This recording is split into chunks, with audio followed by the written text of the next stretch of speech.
ready for a Jones and Meghan reunion, Meghan? Hello, I'm here. Hello, how are you? Doing great. I was saying this is like a divorced couple. We're just here to see our daughter graduate. We're just trying to get along for a couple of days here. It's gonna be fine. Yeah. So you're in for the rest of the week, right? Yeah, I'm in this time slot through Thursday, and then Friday we have a morning show takeover with Shime and myself. Wait, Friday the 4th of July? You're working on the Yeah. You're working on the 4th? Yeah. Oh, Just dang. wait. It's going to be a show that Ken Laird regrets scheduling. Wow, I didn't realize Ken was making you do that Well, on Friday. Look, I just took an entire week off, plus going to the Outer Banks, so I understand. I heard you and Greg were just talking. One for you, one for me, one for you. That's how it works in this business. Nice. You and Greg were just talking Outer Banks. Greg was trying to come in and impress me, drop all his knowledge of different things in the Outer Banks. He was like, the brew through, this beach. Then he tried to hate on Maryland crabs, and I was like, you may go now. Yeah, get out of here. Yeah, get out of here with that. All right, so you're in Friday on the morning show, 10 to 2 all week. It's Jones and Meghan here today on WEEI. You can interact on the phone, 617-779-7937. That's also the text line. You can also interact Twitter and Instagram at Jones and Keefe. Watch along and chat, twitch.tv/Boston WEEI. Always a healthy chat there. And watch on YouTube by subscribing to WEEI. Red Sox dropped 2 out of 3 again this weekend. They have what really is a perfect weekend for the Red Sox. They on aggregate, outscored Toronto over the 3 games, but 2 were horrible. They do nothing offensively in 2 of them. The middle game, they, of course, have an offensive outburst. They win 15-1, which feels like how this team has gone all year. All the scoring comes in bunches. The wins haven't been enough since the Rafi Devers trade. You look at the Red Sox, how can a team be under 500 at this point in time, 3 games under 500, with a plus 10 scoring differential? This weekend is it. That's exactly how you do it. You lose the series, you outscore the other team, and the Red Sox feel like they are circling the toilet. So are they dead, Meghan? Is this team dead? They're not, but they're certainly on life support. And you say it kind of demonstrates the team to this point this year. I kind of feel like it's been the last couple years. This is this team. And the one part of this weekend that I think really holds true for who the team is an identity as they issues with defense and issues with pitching. Where I know that the rotation is rounding out a little bit. You got Giolito coming into form, and he looks serviceable to good now. But Walker Buehler is a serious issue for this team. And it's starting to feel like Chris Sale-ish without the Chris Sale upside, where after the game, he's just talking about how embarrassed he is to be walking out to the mound, which for some reason is falling apart late in games, literally. But walking out and putting that stuff out there. And it's like, yeah, I feel bad for watching you, but I also just don't want to watch this at all. So I say this Red Sox team is not dead, but they're close to it. And you got to start seriously looking at the trade deadline and saying they're really inching towards a selling team. Yeah, so I think the number for me, they're actually right on it. They're 3 games out of a playoff spot. Now, there's a lot of teams around them. They're battling with a lot of other tems. Cleveland's in front of them. Texas is in front of them. The stupid Angels, who they can't beat for some reason, are in front of them. And those teams are all out of the playoffs. Then you get no. Then you get the Mariners, Blue Jays, and Rays. So my cutoff for the Red Sox is at the trade deadline, at the All-Star break, rather, they can't be any further out than they are. 3 games is about my comfort level, and even that's pushing it. They have 3 with Cincinnati. They go to Washington. They have 3 with Colorado, 4 with Tampa. Then you're at the All-Star break. But also, you hear about those teams okay, the Nationals, Colorado, these are teams that they should not just win the series. I mean, if you want to show yourself as anything besides a team that should sell off a couple pieces at the trade deadline, they got to maul those teams. Yeah. Those teams, those are the teams that you see and you prove. Those are the teams that actually suck. We're a team that's figuring it out. And so we'll see these teams, and I feel like if you collapse against one of those teams, one of those series, then it's enough to look at it and say, that's who you really are. You guys are not a serious team. Yeah, so this is about, again, the line for me, because you could talk yourself into, Anthony had a good weekend. Myers at least been good defensively. Bregman is due back after the All-Star break-ish. I don't know if it's going to be the first game. But if you're 3 games out and, you're treading water, I still think the Red Sox should be looking to add at the trade deadline, hopefully at some point calling up the guys they got in the Devers trade. I know Hicks hasn't been great in Worcester. Harrison was terrible in his first start. Harrison should be here in place of Walker Buehler. I don't care what he's doing in Worcester. I'm done with Walker Buehler. It's not the home runs. It's not the struggles. It is very Chris Sale-ish, as you put it, where he's just, just really piling on and saying, oh, I don't want to be out here. I shouldn't. I got to get it figured out. I feel terrible. Like all these things, the self-flagellation that Sale used to do. But at least Chris Sale, to my recollection, every time the bases were loaded, wouldn't walk somebody in or hit somebody or walk somebody else. It's like these are completely self-inflicted by Walker Buehler, who still, and it pisses me off, the pitch was way outside the strike. You see him walking off the mound again yesterday? Yeah. He did it again yesterday. The pitch wasn't in the strike zone. You're Walker Buehler. You stink. And you're expecting calls from the umpire like walking off the mound, and then it snowballs on him because he thought he was out of the inning. He's pissed at the ump, and now he's walking guys in with the bases loaded. So I would get him off the team. I would get Harrison up here, but that would be my cutoff. If you're within 3 games. Harrison, Hicks, they both suck. They haven't been good yet. They haven't done anything yet up here, but they haven't been good in Worcester. Stay within 3 games. You can add at the deadline and hopefully make a bit of a run. But, yeah, I'm not feeling great about the direction. I don't know how you could. You also hear Buehler after the game talking about his mechanics and like how his delivery is just too low and he's got to get it up. And, well, that sounds weird. Don't isolate that. But, Nick this is issues that go back to 2022. And I'm like, it's 2025. If you haven't figured it out at this point, I don't have confidence that the next start is the one. So no. I think he's obviously the most glaring piece that you have to make an adjustment on. But it does feel like, and I don't want to go back to the Cora but it does feel like to me, there's just this underlying thing of mediocrity of the last at least 3 years of this team where this is where we are every year. And this was the year that it was supposed to be different, where you go in, they actually spend money in the offseason, they bring in Garrett Crochet, who is awesome. But other than that, it's like you just sit in mediocrity and we come up close to the trade deadline. We're a month away from the trade deadline and we say, are they a good team or are they a bad team? Are they a team who's figuring it out? Or are they a team who is worth investing in? Or do you just sell off a little bit here and there? And it's like they've just been fence sitting for the most part for the last 3 years. Yeah, it's not great. So I was about to ask you, and maybe you just answered it.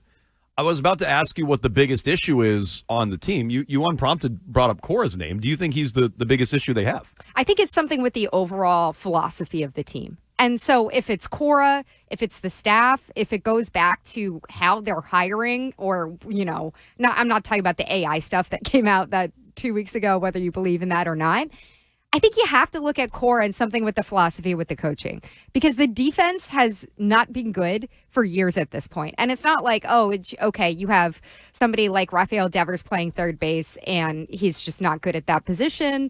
And then you get into all the stuff with that. But it's like these stupid gaffes that you saw with the Nate Eaton misplay. It's just stuff that should be routine for major leaguers. And it's not just one guy on the field. It's multiple guys at different points. And of course you have guys like Rafaela who are going to be elite. And I'm not talking about that. But there's something that does not translate. Leaving guys stranded on third base all the time. There are corrections that they talk about and they just never make. So I think it's a philosophy thing. Yeah, so I've been pretty pro Craig Breslow. I like most of the moves he made this year, including the Devers trade. I wanted Devers off the team. And so I definitely wanted more in return. I would always want more in return. But I understand ownership had a hand in that. So I've been pretty pro Craig Breslow. I've been pretty anti-Cora now for a while. For exactly what you said, these issues span multiple GMs. Maybe it is more organizational than anything else. But yeah, I think Cora's getting into a tenuous spot where the team's got to start playing better or he's going to be the one to go. And I wouldn't have thought this a couple of weeks ago, but I think the way Cora handled Devers in ownership's mind, because they are very, very pro Alex Cora, I think the way he handled Devers, which was hands off. I'm not going to get in the middle of it. I'm going to let Craig Breslow be the bad guy. John Henry has to get off his ass and fly to Kansas City. I'm just not going to be the guy who does it. I think that put Cora in a tougher spot with ownership than maybe he's ever been, short of getting suspended from Major League Baseball. So, yeah, I never would have thought we would have been here. We talked about this late last week. I now think Breslow's safer than Cora in ownership's mind. I think the fan base feels differently about that. And you can let me know if I'm wrong, 617-779-7937. But I think the fan base may feel differently than ownership. I think ownership is more aligned with Breslow right now than they are with Cora. And I think these are a big couple of weeks for Cora going into the All-Star break. Because, again, if the team doesn't turn it around, I know he just signed a new deal. I heard Wiggy say this today. Devers had just signed a new deal. They got his ass out of town. We all want Walker Buehler DFA'd, right? I want him off the team. Just get him out. Just get him out. Get him out of here. Bring in Harrison. Get him out of here. Bring somebody else in. I don't want to see his face anymore. He makes $21 million. We're all like, get him off. They just gave him $21 million. Get him off the team. Cora's the same amount of money. It's $21 million. So eat that contract. Curtis made this point today. It's not held against you with the luxury tax. If the team doesn't turn it around and you're spinning your wheels, fire him. See if you can get something out of the team. And if not, let Breslow pick his manager and try to be more aligned because they have, to use the Red Sox word, because they haven't been that for a long, long time, manager and GM. Okay, backing up a little bit there, though. What do you think is the reason up to this point that Cora has seemed to be so Teflon in this organization? Because I was thinking like a month ago when they had that absolutely putrid stretch of starts from Giolito and then Walker Buehler. And I'm looking at Cora and Andrew Bailey, and everyone's talking about Andrew Bailey's got to go. And to me, I'm like, that's just another fall guy. Maybe you think that his approach with the off-speed stuff absolutely sucks. But in the grand scheme of the organization, I think that they could fix something around him, and he would be a fall guy. Why does Cora have, to this point, the leash that he's had, where the team performs so badly, and it's almost like the front office / ownership is willing to say, well, it's not the manager's fault. Like last year, it's not the manager's fault. Clearly, we didn't go out and actually pay these guys like a serious franchise. I would imagine it's two things. One, you know this. We interviewed him in afternoons weekly during baseball season. Well, for 1 year. Sick brag, bro. The year he didn't back out of it. So, yeah, we interviewed him for 1 year. And, you know, he's pretty good at playing the game, right? I mean, he's pretty good at playing the media charming. game. Charming. Good word. And so I bet ownership just likes him. And I bet he's good at when he has to and when John Henry or more likely Sam Kennedy or whomever need information about what's really going on with the team. I bet he's pretty transparent with them or at least tells them what he wants to hear. So I bet he's charming with them. I bet he plays the game with them because that's what he does. I also think he is pretty good in terms of, the media side of things, the outward-facing portion of it. He's the only person who can talk like a normal human being in that and franchise. So I think they feel like they need that, and he is good at that. That's probably the thing Cora's best at. Forget his in-game management or, knowing when to pull a pitcher or knowing how to play matchups with his relievers or pinch hitters, all that stuff. I think that's the thing Cora's best at. He is a human being, exactly, and I think they feel like they need that. So those would be reasons why I think he had been Teflon. They keep him employed. I think it has more to do with that than like X's and O's strategy or his in-game management. I don't think any of those are elite and maybe not even very good. So I think that that's kind of indicative of the issues with the Red Sox on a whole in this chapter of them. Is that they seem so concerned with how things look to the outside and what they're presenting rather than what's happening on the field. And maybe that's like you're smiling. Maybe that's a very shallow take. But I think back to everything that they just went through with Rafi Devers. Why did they give Devers that extension in the first place? Because Xander Bogaerts had just left the building. They knew the fan base was super pissed off. It was a couple little time after Mookie Betts left. And so then they want to make the fan base happy and they pay Rafi Devers. And then when Rafi Devers starts being obstinate and saying the wrong thing in public, they go and flip him there. And I feel like because, as you said, because you have your manager and Alex Cora like saying the right thing publicly and seemingly in closed-door meetings, being a mostly good, charming guy and playing the game and whatever, like that's what they care about. And I just think that that's, I don't know. I think it's a very shallow, half-hearted approach to what they're doing. And maybe Craig Breslow is the one that will actually get down to brass tacks, but he's going to do it with a calculator and a computer system where he's like running AI bots out to screen 1,000 applicants. I mean, look, his computer and AI system gets him Alex Bregman and it gets him Garrett Crochet. I'm okay with the computer system, quite frankly. And I think Cora is on thinner and thinner ice. And so what do the Red Sox do there? Again, you can discuss on the phones and text line.